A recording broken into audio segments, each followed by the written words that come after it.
الحمدللہ الذی وکفی والصلاة والسلام علی اشرف الانبیاء محمد المصطفى وعلی آلہ وصحبہ اجمعین اما بعد فاعوذ باللہ السمیع العلیم من الشیطان الرجیم بسم اللہ الرحمن الرحیم یا ایہا الذین آمنوا اتقوا اللہ حق تقاتہ ولا تموتن الا وانتم مسلمون صدق اللہ مولانا العظیم رب اشرح لی صدری ویسر لی امری واحلل عقدۃ من لسانی یفقہوا قولی آمین یا رب العالمین۔ اے ایمان والو، اللہ کا تقوی اختیار کرو جیسا کہ اس کے تقوی کا حق ہے۔ اب یہ تقوی کیا ہے؟ تقوی بچنا، وَقِنَا عَذَابَ النَّارِ، بچا ہم کو آگ کے عذاب سے۔ تو بچنا کس چیز سے بچنا؟ اللہ کی حدیں توڑنے سے بچنا۔ جب ہم کسی ادارے کے قوانین توڑتے ہیں تو اس سے پھر اتنا ڈرتے ہیں جتنا اس کے بارے میں ہمیں معلوم ہوتا ہے۔ ہم بلدیہ کا قانون توڑتے ہیں، کچرا باہر پھینک دیتے ہیں، ٹریفک کا قانون توڑتے ہیں، وہاں ہمیں معلوم ہوتا ہے کہ فائن لے کر جان چھوڑ دے گا، فائن کریں گے، چلان وغیرہ ہوگا۔ پھر ہم فوج کے قوانین توڑتے ہیں تو ان سے سب سے زیادہ ڈرتے ہیں، اس لیے کہ ان کی اپنی کورس ہیں۔ اب اس حساب سے دیکھیں کہ اللہ تعالیٰ کی ذات قادر مطلق، جس کے ہاتھ میں ہماری زندگی ہے، ہر سانس اس کے حکم سے جاری ہوتی ہے، ہر لقمہ اس کے حکم سے ہمارے اندر جاتا ہے، اس کے حکم سے نفع دیتا ہے، اس کے حکم سے نقصان دیتا ہے۔ جتنی چیزوں سے ہماری امیدیں وابستہ ہیں وہ سب اللہ پاک کی رضا اور ناراضی پہ ڈیپینڈ کرتی ہیں۔ جب چاہے امیر کو غریب کر دے، غریب کو امیر کر دے، بادشاہ کو در بدر فقیر کر دے، اور کسی بس ٹرک ڈرائیور کو اٹھا کر ملک کا سربراہ بنا دے۔ ہر فیصلہ اس کے ہاتھ میں ہے۔ اب اس کا قانون توڑنا اور پھر ٹانگیں پسار کر سو جانا، یہ جہالت ہی ہے نا۔ ہم تو سو جاتے ہیں، سانس کون چلاتا ہے، کروٹ کون بدلتا ہے؟ تو وہ اگر ناراض ہو گیا، آپ دیکھیں نا، میں عرض کیا کہ آپ کسی ادارے کا قانون توڑتے ہیں تو پھر آپ کو نیند نہیں آتی کہ پتہ نہیں کیا ہوگا، میری معذرت قبول ہوگی نہیں ہوگی۔ پولیس کی گاڑیاں آپ کے دائیں بائیں جاتی ہیں، آپ ذرا بھی نہیں ڈرتے، بالکل ایزی ہوتے ہیں۔ لیکن جب آپ ایسا ان کا رول توڑتے ہیں، جہاں سے ایسی کسی جگہ سے یو ٹرن کر لیتے ہیں جہاں سے ممنوع ہے یو ٹرن، تو پھر آپ شیشے سے ڈھونڈتے ہیں کہ کوئی گاڑی تو پولیس کی نہیں پیچھے سے آ رہی، اور اگر آ رہی ہو تو پسینے آپ کے چھوٹ جاتے ہیں، ڈر لگنا شروع ہو گیا۔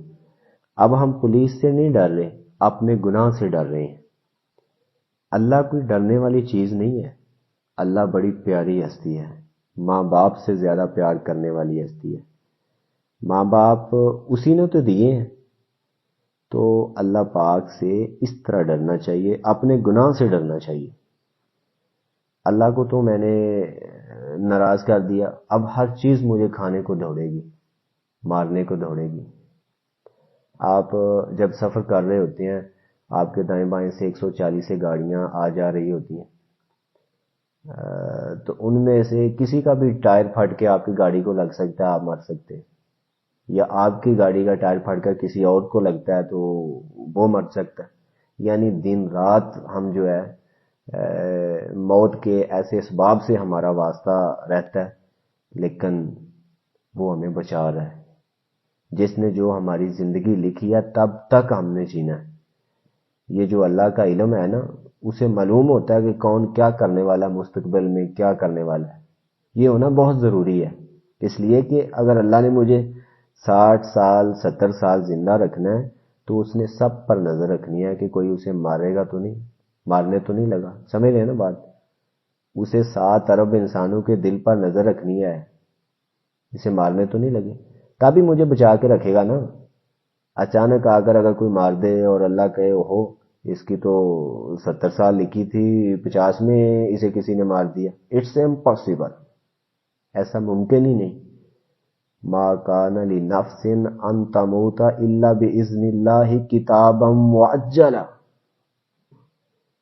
کسی جان کی جرت نہیں کہ وہ مر جائے اس سے پہلے کہ جو اس کا وقت مقرر ہے، الا باذن اللہ، کتابا معجلا،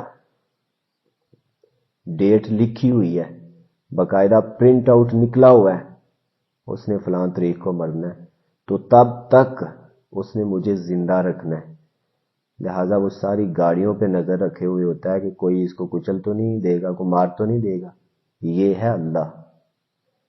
تو اس کا قانون توڑ کر بندے کو ڈرنا چاہیے کہ یار خدا کو بھی ناراض کر دیا، اب ہر چیز مجھ کو کھانے کو دوڑے گی، تو بچانے والے کو تو میں نے ناراض کر دیا. دیکھیں نا، گھر سے نکلے تو بسم اللہ توکلت علی اللہ لا حول ولا قوۃ الا باللہ، گھر سے نکل رہا ہوں، راستے میں جتنی مصیبتیں آئیں گی وہ اللہ ہی ہے، اس پر توکل کرتا ہوں کہ وہ دور کر دے.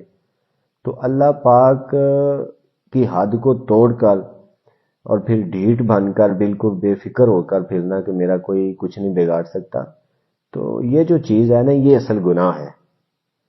انسان سے خطا کا ہو جانا، گناہ کا سرزد ہو جانا، یہ اللہ کے لیے کوئی سرپرائز نہیں ہے، یہ کوئی بڑی بات نہیں ہے. وہ سیدنا ابی ہریرہ رضی اللہ تعالیٰ عنہ کی حدیث ہے نا کہ تم سے گناہ سرزد نہ ہوتے اور تم نہ روتے، توبہ نہ کرتے، اللہ سے معافی نہ مانگتے، تو اللہ تمہیں لے جاتا اور ایسی مخلوق لے کر آتا جن سے گناہ سرزد ہوتے اور وہ روتے، اللہ سے معافیاں مانگتے. یہ اس کی انا کا تقاضا ہے کہ ایک ایسی مخلوق ہونی چاہیے. ایسا نہیں ہے کہ اس نے ہمیں جبرائیل بنانا تھا، یعنی پروجیکٹ تو فرشتے بنانے کا تھا اور بن گئے انسان، نہیں، اس نے ہمیں بنایا اسی طرح ہے. نسیان ہمارے اندر رکھا ہے، بھول چوک رکھی ہے ہمارے اندر. آپ کو پتہ نا، بچے سے جب غلطی ہو جاتی ہے تو وہ آپ کا دامن پکڑ کر روتا ہے اور معافیاں مانگتا ہے، تو پھر آپ انجوائے کرتے ہیں نا، اسے پتہ ہے کہ یہ سخت ہے، میرا نقصان کر سکتا ہے. تو اللہ پاک فرشتوں کو بلا کر کہتا ہے کہ اس لیے بنایا تھا میں اس کو. تسبیح و تحمید فرشتے بھی کرتے ہیں، استغفار فرشتے بھی کرتے ہیں، لیکن جیسے استغفار گناہگار کرتا ہے نا ڈر کے ساتھ، اس میں ڈیپتھ ہوتی ہے، حقیقت ہوتی ہے، ڈرامہ نہیں ہوتا. ایک تو ہوتا ہے نا کہ ہم نے تعداد پوری کرنی ہے، استغفر اللہ استغفر اللہ استغفر اللہ، نہیں، تعداد پوری نہیں کرنی. ایک ہی بار نکل جائے لیکن فیس ویلیو پہ نکلے کہ میں کتنا بڑا گناہگار ہوں. ایک ہی بار نکلے کہ رب قد عصیت فاغفر لی، مالک تیری نافرمانی کر بیٹھا ہوں، تو مجھے معاف کر دے. ایک ہی کافی ہے، دل سے ہو. تو اس لیے میں کہتا ہوں کہ یہ جو گناہ ہے نا، جو ہم سے سرزد ہوتا ہے، یہ اسی طرح ہے جس طرح وہ لیدر ہوتا ہے نا، کلاتھ گاڑیاں صاف کرنے والا، وہ جب ویٹ ہوتا ہے تو اس میں نمی ہوتی ہے، تو وہ نرم ہوتا ہے تو گاڑی صاف کرتی ہیں. جب آپ اسے کبھی کھلا چھوڑ دیں، ہوا لگ جائے اور اس میں نمی ختم ہو جائے تو وہ پلاسٹر کا پیرس بن جاتا ہے، اکڑ جاتا ہے، سخت ہو جاتا ہے. انسان جب کوئی زیادہ ہی نیک ہو جائے نا، ضرورت سے زیادہ، تو پھر یہ پلاسٹر کا پیرس بن جاتا ہے، اکڑ جاتا ہے. یہی غلطی ہوئی تھی ابلیس سے، بڑا نیک تھا، نیکی ہی اس کی خطا بن گئی. اس کی نیکی نے کہا کہ تو فیصلہ کر کون اعلیٰ ہے کون ادنا ہے. آپ کی نمازوں نے اگر آپ کو اس پر مائل کر دیا ہے کہ آپ فیصلہ کریں گے کون جہنمی ہے کون جنتی ہے، تو سمجھ لیں کہ آپ نے اپنا سب کچھ گنوا دیا.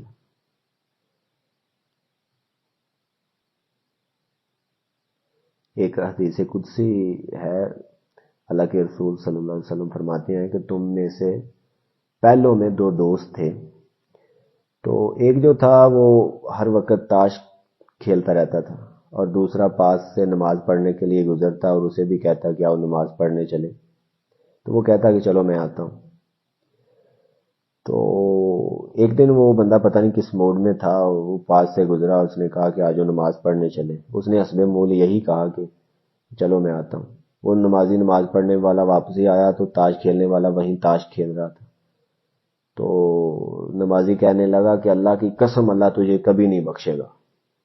تو روایت کے الفاظ ہیں کہ اللہ نے دونوں کی جان قبض کر لی. وہ تاش والے کو تو اللہ نے کہا جا جنت، اس کو بخش دیا. وہ جو نمازی تھا اس سے اللہ پاک نے کہا کہ تجھے کس چیز نے جرأت دلائی ہے کہ تو مجھے اپنی قسم کا پابند بنائے کہ میں کس کو بخشوں اور کس کو نہ بخشوں. وہ جو 4 سجدے تم مسجد میں کر آئے ہو، تم سمجھتے ہو کہ میں اب تمہارا اوبلائزڈ ہو گیا ہوں، میں تمہاری ہی مانوں گا؟ اتنی جرت تمہاری، قسم کھاؤ کہ فلاں کو بخشے گا اور فلاں کو نہیں بخشے گا، اس کی گرفت ہوگی. تو اس لیے میں کہتا ہوں کہ یہ جو نیکی، اس کو ہضم کرنا ہے نا، بہت مشکل کام ہے. جتنے بھی متشددین ہیں نا، یہ نیکیوں کے مارے ہوئے ہیں. یار ہم تو نیکیاں کر کر کے یب گئے ہیں، ڈر ڈر کے یب گئے ہیں، اور یہ اسی طرح موج کرتے کرتے پھر توبہ کریں گے اور پھر جنت چلے جائیں گے. یبدل اللہ سیئاتہم حسنات، اللہ پاک جن کی بدیوں کو نیکیوں میں کنورٹ کر دیں گے. جیسے آپ نوٹ تبدیل کرواتے ہیں نا، اللہ پاک کہے گا بھائی اس کے 1 ٹریلین گناہ ہیں، ادھر جمع کرواؤ اور 1 ٹریلین نیکیاں لے لو، پیکج، گولڈن آفر. تو یہ جو نیک ہوتے ہیں نا، یہ چڑ جاتے ہیں، یہ کہتے ہیں کہ ہم تو مر گئے یار، اللہ کی تابع داری کر کر کے زندگی گزار دی ہو، یہ موج میلہ کرتا رہا اور آخر میں آیا اور توبہ کر کے لائن میں پہلے میں لگ گیا. ذالک فضل اللہ یؤتیہ من یشاء، کس عمر میں اللہ نے کس کو توفیق دے دی، یہ تو اللہ کا فضل ہے نا. تو اس لحاظ سے اللہ کا تقوی جو ہے وہ یہ ہے کہ انسان کے اندر ڈر ہو کہ میری گرفت ہوگی، اس ڈر کی وجہ سے اللہ پاک سے معافی مانگے، تسبیحات پوری کرنے کے لیے نہیں. اچھا، دوسری چیز ہے، یہ زندگی نام ہے تقدیم و تاخیر کا.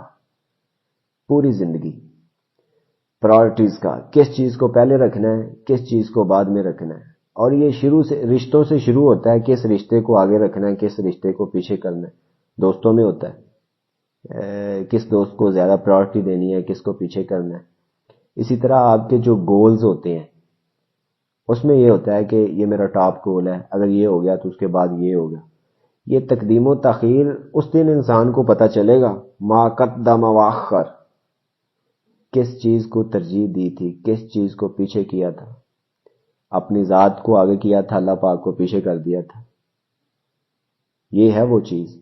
یہ جو اللہ کی تابع داری ہے، اس میں زندگی گزارنا اور اسی تابع داری میں مر جانا، یہ 2 چیزیں ہیں. اللہ پاک نے انہیں 2 الفاظ میں سمیٹ دیا ہے، قل ان صلاتی ونسکی ومحیائی، میری نماز، میری قربانی، ومحیائی، نماز کے نیچے اس کو رکھیں، قل ان صلاتی ونسکی ومحیائی ومماتی. اتنی ساری بات ہے. تو صلاتی کے نیچے کیا ہے؟ حیاتی، محیائی، میری زندگی، ساری زندگی. مطالبہ تو یہی ہے نا، 2 چیزیں. لوگ کہتے ہیں پتہ نہیں مومن کون مسلم کون ہے، دونوں کا مطالبہ کیا ہے نا اللہ پاک نے.